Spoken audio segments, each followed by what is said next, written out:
Hey, good morning, family. So, this is Reginald Martin of Metaphysics Sacred Alchemy. Yeah, family, I'm making some changes. But today's conversation is going to be a little bit about that, but a little bit about us, okay? So, one of the things I want to talk today is about how we deal with our fears. Does fear, is fear a block or is fear a motivator for you? And this is something that I've recognized, just about myself, and just dealing with people in different capacities over the years, coaching and just teaching and stuff like that. How people handle those fears. And a lot of times I know that people think that you can, reach a certain point of enlightenment, and you just don't have any fears, you don't have any cares, you don't have any worries, stuff like that. And I want to say that that's completely like unrealistic. And I know there are teachers that teach those ideas like that you're just never supposed to ever be sad again or mad again, anything like that. And to me, all that stuff is just a part of our human experience, and as long as you are here and incarnated on earth, you're going to experience life as a human.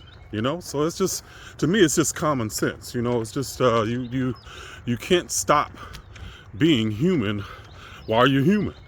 So, and I know in a lot of religious contexts, they would teach us, just, dealing with emotions and, anger, sadness and stuff like that. That became something that was viewed as negative.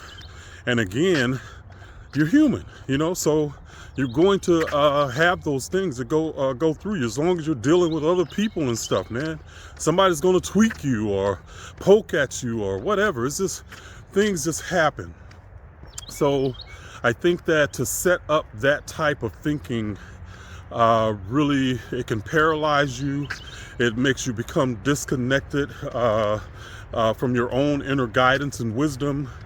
Because you have to shut down, you have to shut off your emotions or block your emotions and stuff like that. So when we're talking about fears, that's one of those things that, the ancients really, they didn't talk about it, they symbolized it, okay? And this is where I know a lot of what I teach, sometimes it's just not in books, it's just the symbolism of it. Is really a lot of times how it's being expressed, So like the symbolism of the devil, in ancient Kemetic terms, the devil is not an entity, it is a force, okay? And that force is opposition, all right? So, and the way that the ancient Cometians talked about and personified that opposition was the netter set. Okay, S-E-T is how we will spell it today, but S-T was the ancient times. Well, S-T became the personification of opposition, and as it flowed down through other cultures and languages. Through the Hebrew text, the S-T became S-A-T-A-N, Satan, okay? But Satan didn't mean something evil in ancient times. Satan actually simply meant adversary, okay? Somebody that's an adversary or in opposition, okay? So it held the same meaning in original Hebrew as it did in the Kemetic context. It wasn't an evil entity like we've characterized it today. But even going with that, so as people built this knowledge and or built their expression of this knowledge, then Satan in opposition became monsters, and devils and, just demons, stuff like that, that basically symbolically represented these ideas. Whereas today we'll take a lot of those things literal, that there are demons and that there are, devils and stuff like that. And it's just, it ends up being debilitating. But my whole point to that is that these fears were represented and they are a part of us, and does fear hold you back or does it push you? And sometimes it might flip, and might be both ways. Because I know just in certain times in my life, fear has been a motivator for me. I very seldom have had it to where my fears, at least I can't say. I'm trying to think back a time when like fear stopped me from doing something. So that's usually not how fear works for me. It usually motivates me. Like, damn, if I don't do this, I won't be able to eat next week. So I better do this. Okay. So that's how fear has been a motivator for me. Well, if I don't do this, then, I can't get the message out. And if I don't get the message out, I can't eat next week. A lot of things revolve around eating for me, okay? But anyway, I like food. But y'all follow what I'm saying? So it's just a matter of some people allow fear to become their block, fear becomes what they might think, or am I worthy enough? And I know, especially in, our circles of light workers and, spirituality and stuff like that, a lot of times one of the biggest fears is really just charging money for stuff, because this stuff, it's not like when we charge somebody for something, it's not like we're charging them for a light bulb or, a hat, or something that's, some inanimate object, even if you're a chef, you're cooking meals. Those meals are a part of you. You're not just putting out like a hat or something. Well, I guess a hat, if you make the hat, it's a part of you. But y'all follow what I'm saying? It's like, it's not like you're asking somebody to buy a widget from you. You're asking them to buy something that was a part of you, okay? Something that was in here first, and then you had to materialize, and then you had to attach a value to it, okay? And a lot of times the fear comes from, we might not think enough of ourselves and our talents to even attach a commensurate value to the impact that we're having in people's lives, So that, in that sense, for a lot of light workers, our fears can be just really, am I enough? What should I charge for this? What should I do? With this knowledge that I have, and a lot of times this family just comes to really framing it in a way to understand what you're impacting people with, your knowledge, and how you're impacting them, and how monumental that it is, So just, for me, it's been over the years, I've just had to develop that understanding.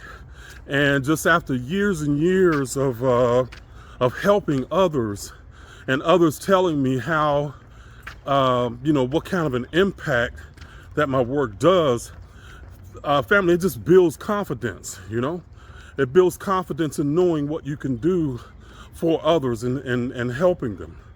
So in that sense, until you do start charging, and I say another part of that is a lot of people don't want to charge because they don't want to have to live up to them charging somebody and then somebody coming back and saying, hey, this don't work, again, a lot of times it's stuff, it can be subjective, but it still comes down to, if you give that value, is that person really having a what is it? Not a benefit. It's a is that person really having a transformation? That's what I'm looking for. Is it something that really transforms them and transforms their life? Helps them in their life. So all of that comes into play, with the fears and charging something. But again, it can be the fears that really start to motivate you to step out there, and when, I started doing what I was doing back in 2020, I went from, a job where I knew I was going to get paid.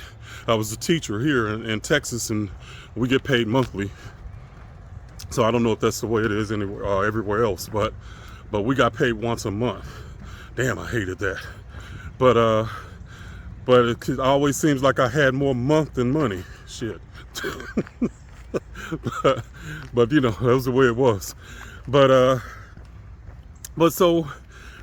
you knew you were going to get a paycheck. You did your deals, did your lesson plans, taught your classes. You knew at the end of that month, on the 15th, you were going to get a paycheck. So you get comfortable with that. But then when you step out on your own, there's no guarantee, There's no guarantee that you're going to even be able to produce something that somebody would even find of value and even want to pay you for, because that's a huge consideration, when you step out and do something like this. But, as I developed over the years, like I said, it's just my fears actually a lot of times were a motivating factor for me. They didn't block me, that's just not the way I used it. But there's another way that I know that people can use their fears and doubts, and they're using them for fuel, okay? And in the sense I was talking about, I was using it for fuel. But if that is your total perspective, and I think about, what one-hit wonders, in music, that they have their one hit, and then you never hear from them again.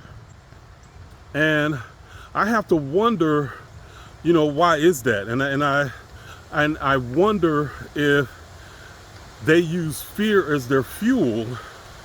And then looks like I'm gonna have to take a little detour here, family. So that's what I'm looking at. Usually I cross and walk over that, but obviously it's flooded right now, so I got to go a different way. But that means I'm gonna have to walk up here. Okay. But anyway, I'll just have to do that, walk up that hill and then walk around the bridge over there. But anyway, so when we're talking about that one-hit wonder, that one-hit wonder, if you use fear as your fuel and your doubts as your fuel. In other words, you might take I wonder a lot of times if they took the route of, I'm going to prove everybody wrong, I'm going to show them, and their fear of failing is what motivated them, okay? But then when they get that hit, that one hit, and they showed everybody, then you can't, I wonder if they didn't have the ability to flip that switch to now it's no longer, I'm going to show everybody. Now it's what motivates me, it's, or not even what's motivating me, because that's showing everybody is a motivation. But what is it that, okay, family, I'm gonna have to come back to you, okay? So I'm getting ready to go around this bridge. All right, family, I'm back. So talking about the one-hit wonders. So it's the idea of, if they're using fuel, it's like boosting a rocket. I would imagine it like that. It's like you're using the fuel as rocket fuel, that fear, the doubts, and the naysayers as the fuel that boosts you, And you use all of that to basically rise.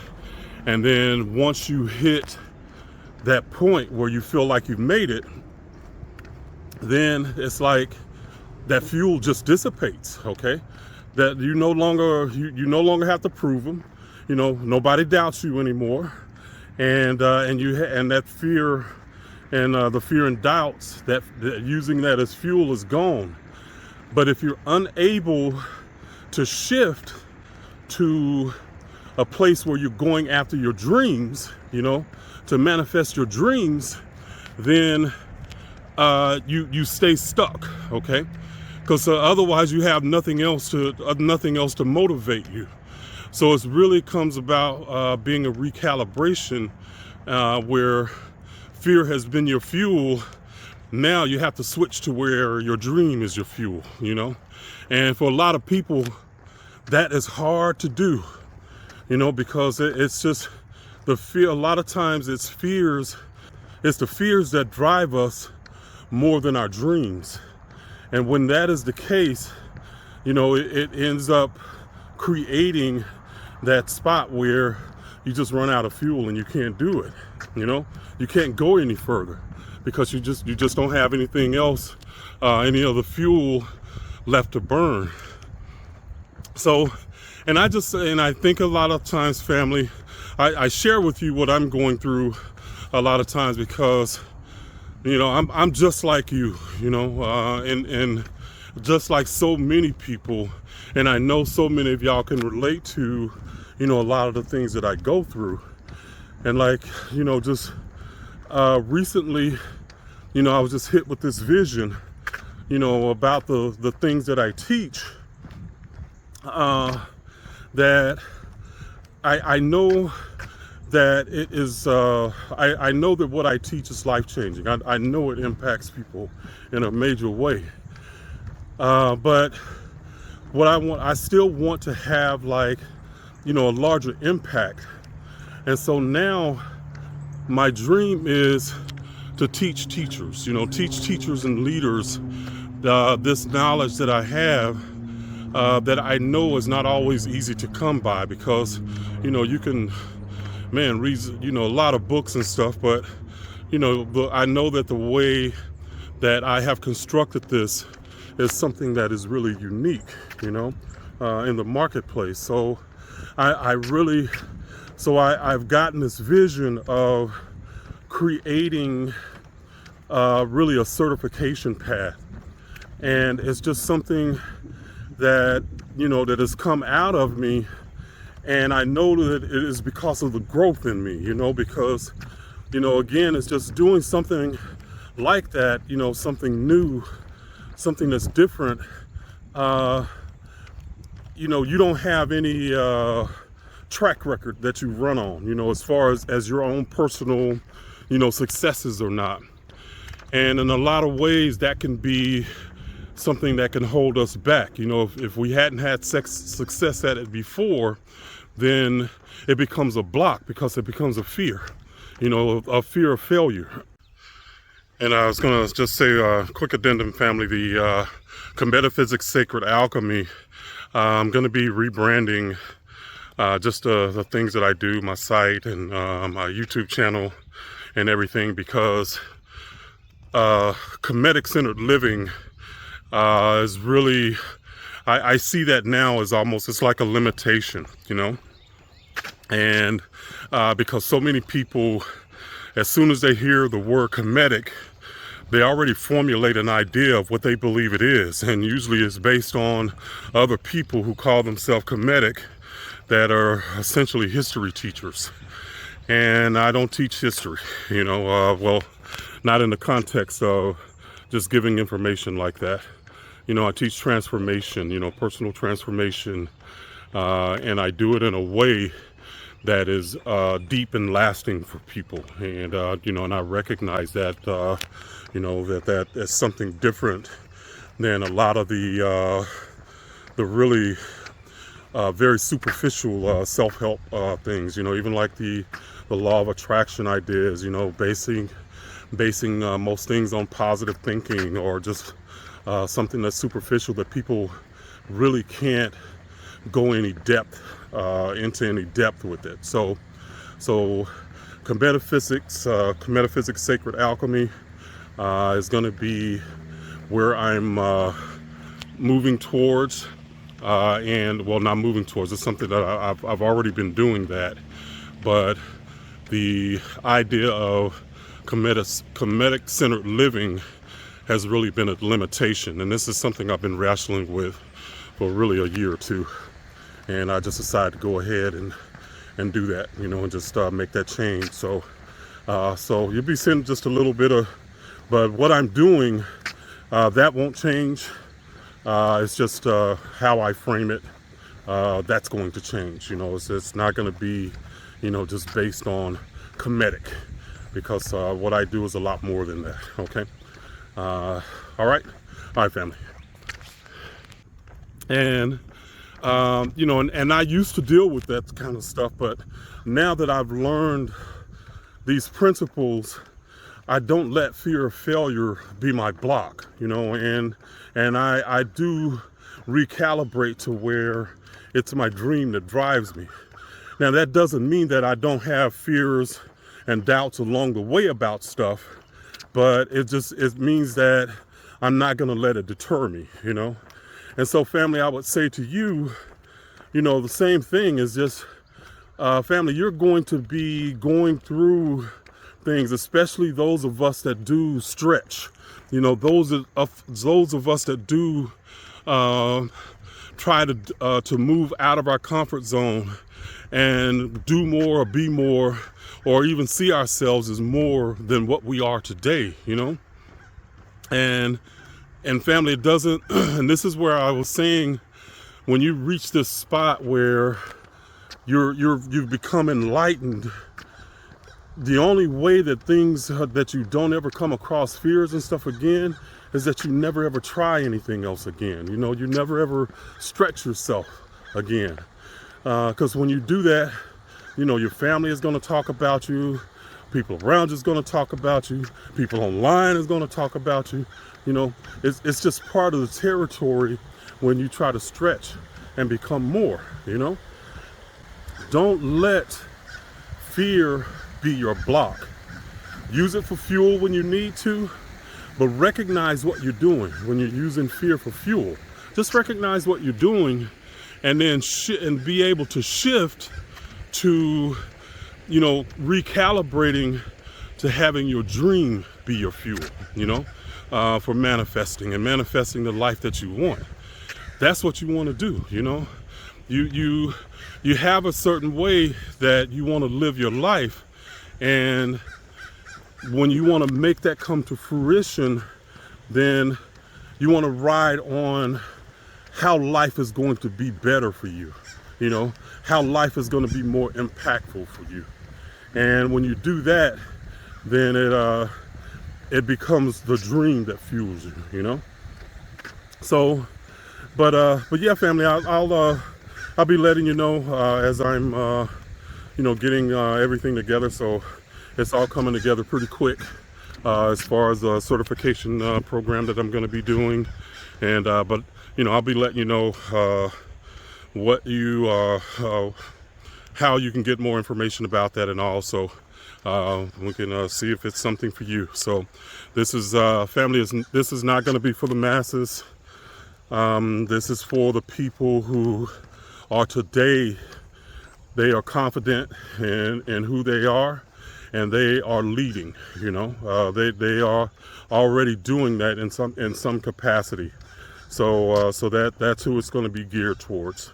Okay, so teaching the leaders this knowledge and how they can monetize this knowledge. So that's going to be a big part of it. Okay, all right, family. So I will talk at y'all another day. I'm going to get on to my walk. Okay, y'all have a great one. Bye bye. Reginald Martin out.